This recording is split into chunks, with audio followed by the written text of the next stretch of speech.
questions to yourself, Pavel. What role might a UK CBAM play in encouraging the growth of low-carbon industries, and how key is CBAM in driving activity towards net zero?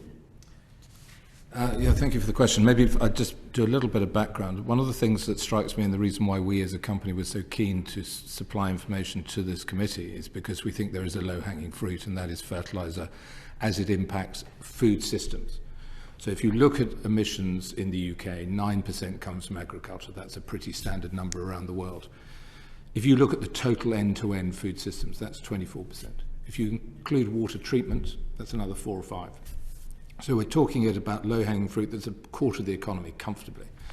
And I think this is where we feel there's a real opportunity, because also the structure of the market is interesting, because ultimately fertiliser is controlled by broadly 11 companies around the world. So it's easy to get your arms. I take the Fergus's point about complexity. This is what I'm trying to suggest, is actually there's less complexity in fertiliser. It's easier to get our arms. The other thing is the stimulus behind this market, which is the consumer.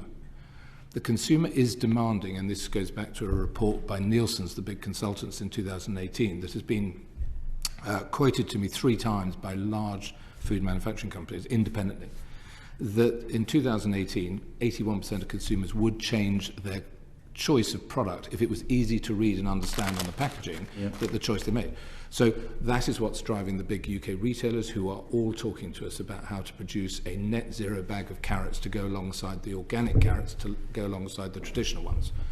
And I think it's, when you look at that in the round, you've got consumers, retailers, an industry that's easy to get your arms around with regards to 11 manufacturers. And most of the data, which is the final point, is being captured. Every one of the big, large fertiliser manufacturers really understands the carbon footprint. You know, the best in the world is Yara in Norway. They use a lot of hydro. It's about 3.3 tonnes of emissions. You go to the US, it's more like 6.5. So that data is already there.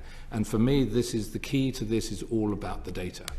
And that's why we're working very closely with Microsoft. I didn't really answer your question, but I just wanted to frame where we think but this is. I think what you're saying is it's extremely interesting that businesses and companies and industries are looking at how to become a bit more user-friendly. I mean, it's something that's product confusion, and sometimes you would think it was deliberate product confusion. And this committee has heard many examples to how to make it the consumer, give them a simpler choice. And I've read Nudge as well and understand how it works.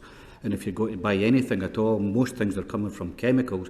You need to be able to identify in a traffic light system or whatever you want to use that it's easily identified. So this is a very interesting step, I would say. The other thing, just to frame it, Joe, if I framed it once more, if you look at a corporate, if you're the chief executive of, I don't know, Sainsbury's or Tesco's, your biggest challenge is Scope 3 carbon emissions. That is your supply chain. And this is where we fit in. Scope 1 and Scope 2 are sort of fine and within your operational control. And I think it's the Scope 3 which is the key. And if you look at Microsoft, who published their Scope 1, 2 and 3 emissions for 2020, 16 million, 100,000 of that was just Scope 1, internal.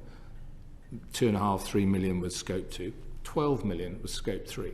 That is what they're all facing. And I think that's why I propose again that fertiliser is a very good low-hanging fruit for the UK to determine and shape how this market looks, because it comes across the whole food system and the drivers are very strong.